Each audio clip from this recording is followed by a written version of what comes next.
Hi guys, cinematic reactions के एक और वीडियो में आप सभी का स्वागत है। दोस्तों, आज की वीडियो में हम व्हील ऑफ टाइम के एपिसोड 3 और एपिसोड 4 के बारे में बात करेंगे। ये एक अमेरिकन फैंटेसी सीरीज है और इसमें लीड में है रोजामंड पाइक, Daniel Henney, Joe Robbins, Madeline Madden, Josha Stradowski, Marcus Rutherford, Barney Harris और प्रियंका बोस जैसे स्टार्स। इसके पहले के एपिसोड की वीडियो हमने बना रखी है और अगर आपने उन्हें अभी तक देखा नहीं है तो मैंने उनकी लिंक डिस्क्रिप्शन में दे रखी है, आप वहां से उन्हें देख सकते हो। तो बिना किसी देरी के चलिए शुरू करते हैं एपिसोड 3 को। अब एपिसोड 3 की शुरुआत में हमें दिखाया जाता है कि कैसे नैन्यू ट्रेसेक के कब्जे से बचकर निकल गई थी। यहाँ हमें दिखाया जाता है कि ट्रेसेक उसे घसीटकर लेके जा रहे थे, लेकिन तभी यह दो ट्रेसेक्स आपस में लड़ पड़ते हैं। तभी यह नैन्यू को वहां से भागने का एक मौका मिल जाता है और वो मौका पाते ही वहां से भाग जाती है। फिर वो ट्रेसेक उसका पीछा करते करते उस गांव की पवित्र जगह पर पहुंच जाते हैं। यह इस जगह के बारे में नैन्यू को सब कुछ पता था, इसीलिए वो इन ट्रेसेक्स को चकमा देने के लिए वहां के पानी में छिप जाती है। अब वो ट्रेसेक उस पानी में भी ढूंढता है, लेकिन तभी नैन्यू उस ट्रेसेक के सीने में एक तलवार घुसा देती है और उसे मार देती है। अब कहानी प्रेजेंट में आती है और यह नैन्यू लेन से पूछती है कि तुम मुझे साफ साफ बताओ कि तुमने मेरे दोस्तों के साथ क्या किया है। कहीं मोरियन ने मेरे दोस्तों को मार तो नहीं दिया। तभी लेन उसे कहता है कि मोरियन ने ऐसा नहीं किया है।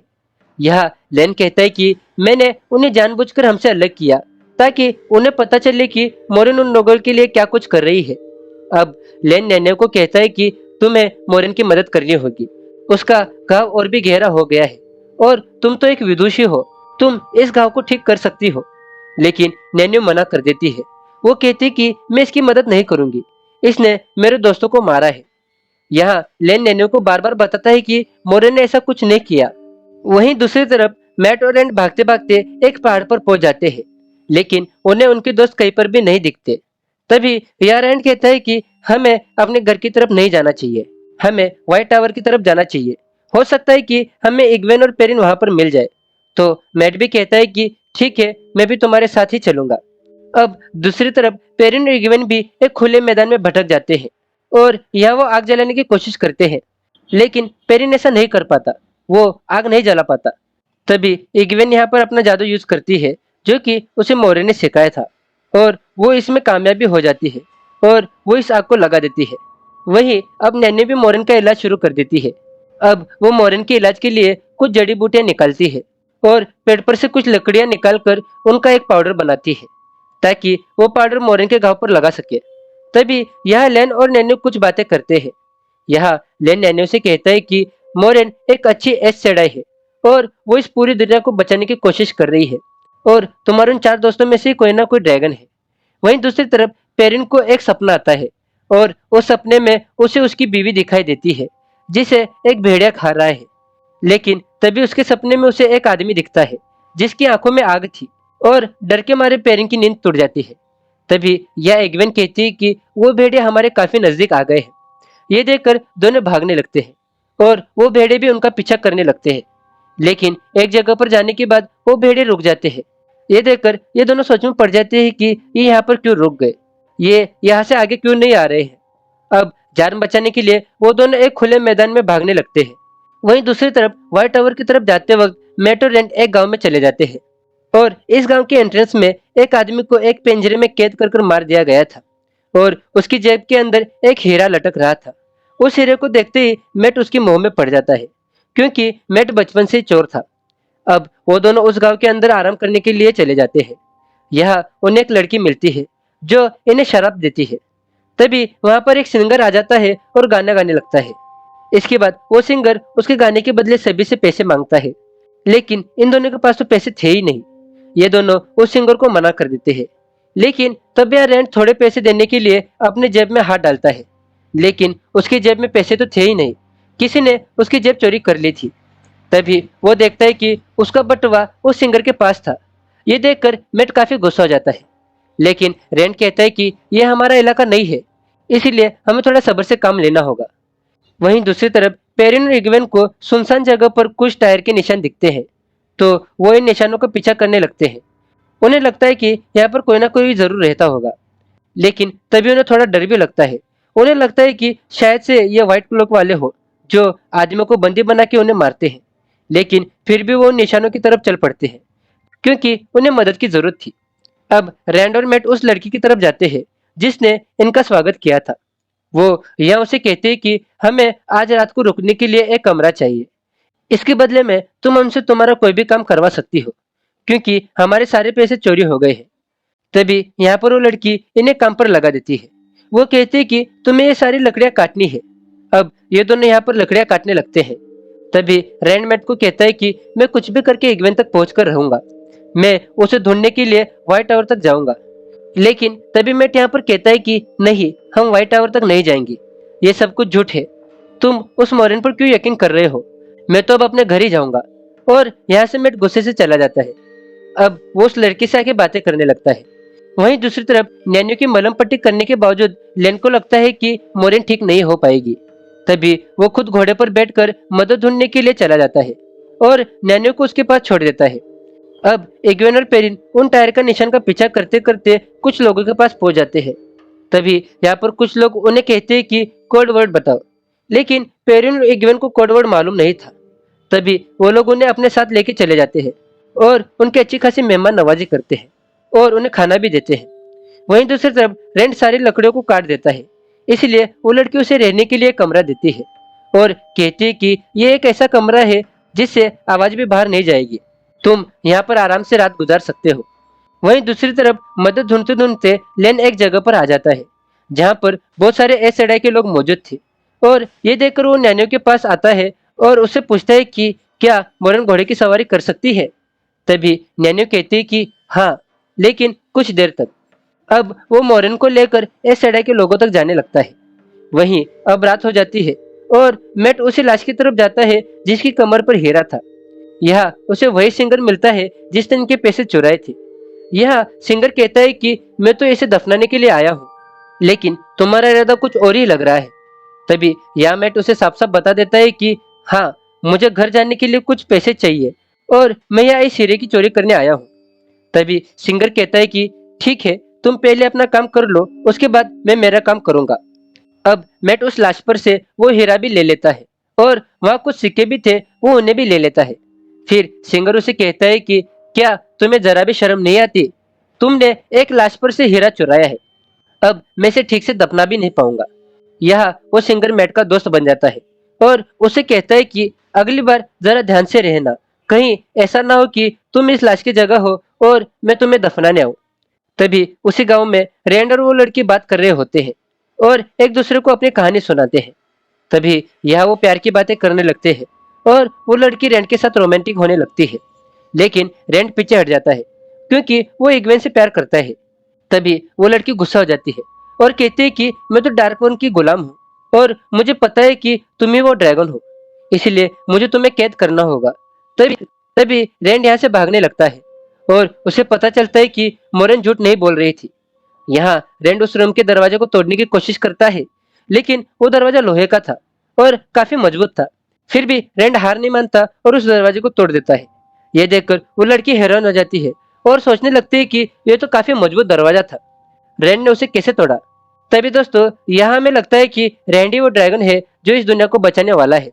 तभी यहाँ मैट भी आ जाता है और ये दोनों भागने लगते हैं। तभी इनके सामने वो लड़की आ जाती है और कहती है कि मैं अब तुम्हें पकड़कर डार्कवन को दूंगी।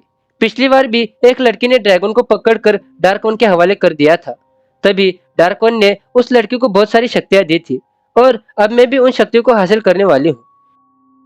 लेकिन तभी वो सिंगर आ जाता है और उस लड़की के गर्दन में एक चाकू मार देता है और वो सिंगर कहता है कि अगर तुम्हें अपनी जान बचानी है तो मेरे पीछे चलो, वरना यहाँ पर डार्कवन की आर्मी आ जाएगी और उसकी आर्मी से कोई नहीं बच सकता। वो दोनों पूछते हैं कि तुम कहाँ पर जाओगे? तो सिंगर कहता है कि मैं व्हाइट टावर की तरफ जाऊंगा और तुम दोनों को भी वहीं पर जाना चाहिए। वहीं दूसरी तरफ लेन, मोरन और नैनी उस जगह पर पहुंच जाते हैं जहाँ लियांड्रिन मौजूद थी। तभी यहाँ लियांड्रिन कहती है कि मोरेन, तुम लेट हो गई हो और अगर तुम यहाँ हमारी मदद करने के लिए आई हो तो उसकी कोई जरूरत नहीं है, क्योंकि हमें एक ऐसा आदमी मिल गया है जो अपने आप को ड्रैगन कहता है। फिर हमें एक आदमी को पिंजरे में कैद दिखाया जाता है और इसी के साथ यहाँ पर ये एपिसोड खत्म हो जाता है। अब चौथे एपिसोड की शुरुआत में हमें गेल्डन का राज्य दिखाया जाता है। यहाँ पर लोगन ने हमला कर दिया था।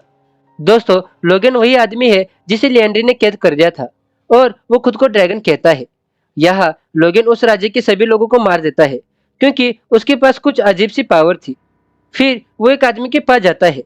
यहाँ उसकी बुरी शक्तियां उसे कहते हैं कि इस आदमी को मार दो, लेकिन लोगन उसे नहीं मारता और उस आदमी को अपने वश में कर देता है और उसे कहता है कि अब तुम मेरी सेना में शामिल हो गए हो।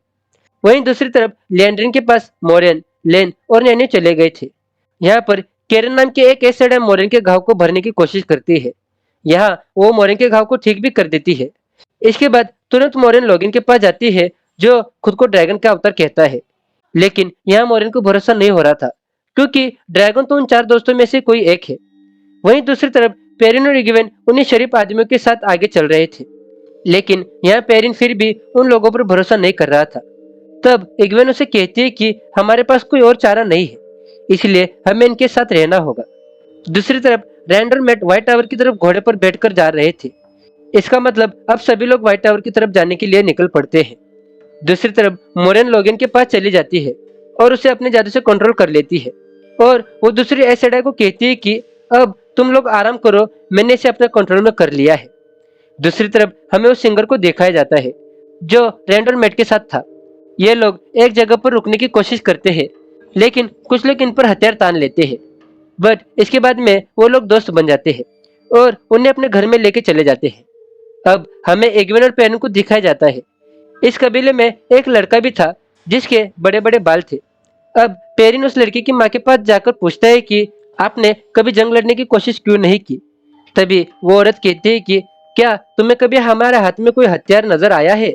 इस पर पेरिन कहता है कि इस तरह से तो तुम्हें कोई भी मारकर चला जाएगा। वो कहते हैं कि हम शांति की जिंदगी जीते हैं और हम जंग से दूर रहते हैं। तभी वो पेरिन से पूछते हैं कि तुम मुझे बताओ कि क्या कभी तुमने अपने हाथ में कोई हथियार पकड़ा है, और अगर पकड़ा भी है तो क्या तुम्हें उससे कुछ हासिल हुआ है। तभी पेरिन को यहाँ उसकी पत्नी की याद आती है जो कि जंग की वजह से मर गई थी।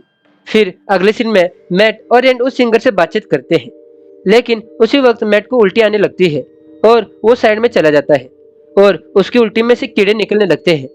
तभी उल्टी करते वक्त मैट के पीछे एक छोटी बच्ची आ जाती है जो कि यहाँ पर रहने वालों की बेटी थी। यहाँ वो लड़की मैट को एक छोटी सी गुड़िया देती है और कहती है कि ये तुम अपनी बहनों को दे देना। तभी वो सिंगर रैंड को बताता है कि ये एक बीमारी है और मेरे भतीजों को भी यही बीमारी लगी थी और वो भी इसी तरह से उल्टिया करता था। वो भी एक जादूगर था। फिर एक दिन एक एसेडा आई और उसने उसकी बीमारी को ठीक कर दिया था। बट जब वो एसेडा वापस गई, उस लड़के ने एक चाकू से अपने गर्दन को काट दिया। इसलिए हमें मैट को एसेडा से दूर रखना होगा, क्योंकि अगर ये एसेडा के पास गया तो ये भी मर जाएगा। फिर इसके अगले सीन में हमें नैनो को दिखाया जाता है जो एक रात में एसेडा के बॉडीगार्ड के साथ बैठकर मजाक मस्ती कर रही है। वो उनसे पूछती है कि क्या तुम एसेडा की औरतों के गुलाम बन के रहते हो। तभी वो बॉडीगार्ड कहता है कि तुम गलत कह रही हो। एक एसेडा और उसके बॉडीगार्ड का रिश्ता ऐसा है जो कि इस दुनिया में किसी का भी नहीं है, और ये रिश्ता माँ बाप के रिश्ते से भी ज्यादा गहरा रिश्ता है। इसके बाद सभी बॉडीगार्ड उठकर अपने अपने एसेडा के पास चले जाते हैं। फिर अगले सीन में हमें इग्वेन और पेरिन को दिखाया जाता है जो उस कबीले के साथ मिलकर जश्न मना रहे हैं। इस वक्त पेरिन उस लड़की के माँ के पास चला जाता है और उनसे पूछता है कि आखिर तुम लोग इतने शरीफ क्यों हो। तभी वो औरत कहती है कि मेरी एक बेटी थी जो कि एक जंग के दौरान मर गई, और अब मैं इंतजार कर रही हूँ कि कब समय का चक्र घूमे और मेरी बेटी फिर से जन्म ले। मैं इस दुनिया से ये जंग की महामारी को खत्म करना चाहती हूँ और शांति का माहौल लाना चाहती हूँ ताकि मेरी बेटी अगले जन्म में एक आराम की जिंदगी जी सके। फिर अगले सीन में हमें रैंड को दिखाया जाता है जिसे फिर से एक बुरा सपना आता है, और इस सपने में वो देखता है कि पेरिन किसी को हथौड़े से मार रहा है और मैट भी किसी आदमी की तरफ बढ़ रहा है, और वो आदमी वही होता है जिसकी आंखों में आग होती है। वो इन सभी के सपने में आता है।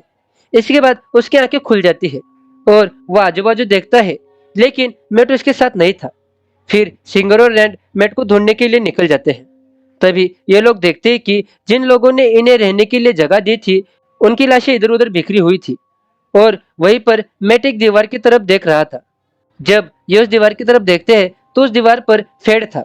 यहाँ सिंगर इन्हें कहता है कि तुम लोग यहाँ से भागो, मैं इसके साथ लड़ता हूँ। इसके बाद सिंगर फेड के साथ लड़ने लगता है और रैंड और मैट वहां से भागने लगते हैं। तभी मैट देखता है कि बाहर उस छोटी लड़की की भी लाश थी। अब ये दोनों अपने घोड़ों को लेकर भाग जाते हैं। इसके बाद हम मोरेन, लिएंड्रिन और कैरन को एक साथ देखते हैं। ये तीनों कहते हैं कि हम इसे कंट्रोल नहीं कर पाएंगे क्योंकि इसकी शक्तियां काफी ज्यादा ताकतवर है। हम तीनों ने अपने जादू से इसे रोका है, लेकिन फिर भी इसके होठ अभी भी सूखे नहीं है। इसके अगले सीन में हमें लेन को दिखाया जाता है जो एक पहाड़ पर प्रार्थना कर रहा है। तभी नैनी भी उसके पास पहुंच जाती है और वो भी उसके साथ मिलकर प्रार्थना करने लगती है। लेकिन अचानक वहां पर शोर मच जाता है क्योंकि लोगन की सेना ने उन पर हमला कर दिया था। लोगन की सेना इन पर तीरों से हमला करती है, लेकिन यहाँ पर रियानिन अपने जादू से उन तीरों को रोक लेती है और थोड़ी देर में वो इन तीरों को वापस लोगन की आर्मी पर छोड़ देती है। वहीं दूसरी तरफ लोगिन भी अपनी शक्तियों का इस्तेमाल करता है और एस सेडाई के रक्षा कवच को तोड़ देता है। इसकी ताकत से एस सेडाई के लोग हवा में उड़ जाते हैं और दीवार पर जाकर गिरते हैं। यहाँ एस सेडाई और उसकी बॉडीगार्ड बड़े ही बहादुर से लोगिन की आर्मी का सामना करते हैं। यहाँ नैनी भी उनके साथ लड़ती है। तभी बुरी शक्तियां वापस लोगन के अंदर चली जाती है और वहां पर मोरेन भी पहुंच जाती है। यहाँ मोरेन लोगन से पूछती है कि तुम अपने आप को ड्रैगन का अवतार क्यों बुलाते हो। तभी वो कहता है कि दुनिया में जितने भी ड्रैगन के अवतार आकर चले गए हैं, मुझे उन सभी की आवाजें सुनाई देती है और मुझे उनके सपने भी आते हैं। इस पर मोरेन कहती है ये तो पागलपन की निशानी है। मुझे नहीं लगता कि तुम ड्रैगन के अवतार हो, क्योंकि ड्रैगन का अवतार उन 4 लोगों में से कोई होगा। तभी वो 2 एस सेडाई भी उड़ जाती है और लोगन को कंट्रोल करने लगती है, लेकिन लोगन बहुत ही पावरफुल था और उनके कवच को भी तोड़ देता है। यह मोरेन और लिएंड्रिन को बचाने के लिए कैरिन उन पर एक सुरक्षा कवच बना देती है और लोगन के सारे हमले को अपने ऊपर ले लेती है। इसकी वजह से उसकी मौत हो जाती है। ये देखकर मोरेन और लिएंड्रिन फिर से लोगन को अपने वश में करने की कोशिश करती है और फिर से एक कवच बना लेती है। लेकिन तभी यहाँ पर कैरिन का बॉडीगार्ड स्टेफिन आ जाता है और कैरिन की डेड बॉडी देखकर गुस्से में अपनी कुराड़ी से लोगन पर हमला कर देता है। इसका फायदा उठाकर लोगन उसकी कुराड़ी के अपने जादू से छोटे छोटे टुकड़े कर देता है और सभी पर चला देता है, जिसकी वजह से मोरेन और लिएंड्रिन घायल हो जाती है और एक टुकड़े से लेन का गला भी कट जाता है। इसकी वजह से लेन का बहुत ही ज्यादा खून निकलने लगता है और फिर वो मर जाता है। तभी नैनी भी वहां पर आ जाती है और लेन को इस हालत में देखकर बहुत ही ज्यादा गुस्सा हो जाती है और बहुत ही जोर से चिल्लाने लगती है, जिसकी वजह से उसके अंदर से एक बहुत ही तेज रोशनी निकलती है, जिससे सभी लोगों के घाव एकदम ठीक हो जाते हैं और उस रोशनी से लेन भी जिंदा हो जाता है। यहाँ नैनियों की शक्ति को देखकर लोगन भी हैरान हो जाता है। तभी यहाँ पर लिएंड्रिन गुस्से में सभी एस सेडाई की शक्तियों का इस्तेमाल करके लोगन से उसकी शक्तियों को छीन लेती है। इसके बाद लोगन रोने लगता है और इसी के साथ ये एपिसोड यहाँ पर खत्म हो जाता है। तो दोस्तों, ये थे व्हील ऑफ टाइम के एपिसोड 3 और 4। आपको ये सीरीज और हमारी वीडियो कैसी लगी आप हमें कमेंट करके बताइए और हमारी वीडियो को लाइक भी कीजिए। और अगर आप हमारे चैनल पर नए हो तो हमारे चैनल को सब्सक्राइब भी कीजिए। मिलते हैं आप सभी से आपके अपने चैनल पर किसी और वीडियो में। Till then, take care. Do you know what Aes Sedai means in the old tongue? Servants of all.